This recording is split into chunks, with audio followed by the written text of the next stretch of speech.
آج سے 6 مہینے پہلے کوئی ہمیں یوں کہہ دیتا کہ تم عنقریب دیکھو گے یہ چاند تک پہنچ جانے والے ملکوں کے مہذب لوگ دکانوں پر ٹوائلٹ پیپر لینے کے لیے ایک دوسرے کی جان کے دشمن بن کر آپس میں لڑیں اور مریں گے،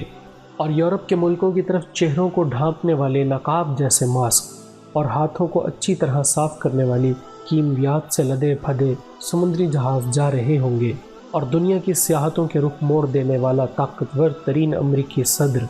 ٹرمپ خوف کے مارے اپنی سرحدیں بند کرتا پھر رہا ہوگا اور دنیا کے باقی ملکوں سے مدد کی اپیلیں کر رہا ہوگا۔ اپنے پیروں کی کھجلی کے لیے دنیا کی ایک نکڑ سے اڑ کر دوسری نکڑ پر جا کر علاج کرا سکنے والا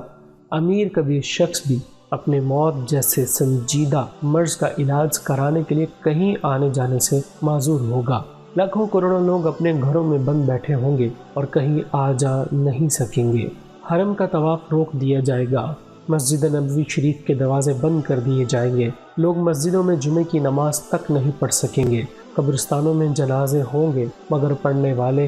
اکا دکا ہوں گے، کھیلوں کے سارے مقابلے معطل ہو جائیں گے، ساری محفلیں، پارٹیاں اور کانفرنسز برخاست کر دی جائیں گی، انتہائی طبی نگہداشت کے کمرے اور مصنوعی سانس لینے کی مشینیں جنگی صلاحیتوں اور ساز و سامان پر فوقیت پا جائیں گی۔ تو کیا ہم یہ سب کچھ مان جاتے؟ دیکھیے، ہوتا یوں ہے کہ بعض اوقات تفصیلات سے مغلوب ہو جانے کی وجہ سے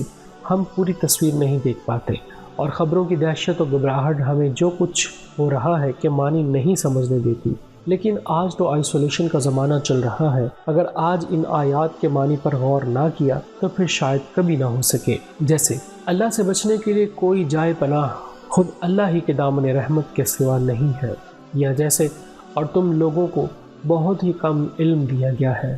یا جیسے اور انسان تو کمزور ہی پیدا کیا گیا ہے، جیسے اور ان کا بھی یہی خیال تھا کہ ان کے کلے انہیں خدا سے بچا لیں گے، یا جیسے اور ہم تو نشانیوں کو صرف ڈرانے کے لیے بھیجتے ہیں۔ تو کیا پھر غور کرنا شروع کریں ان آیات پر؟ بے شک میرا اللہ ہی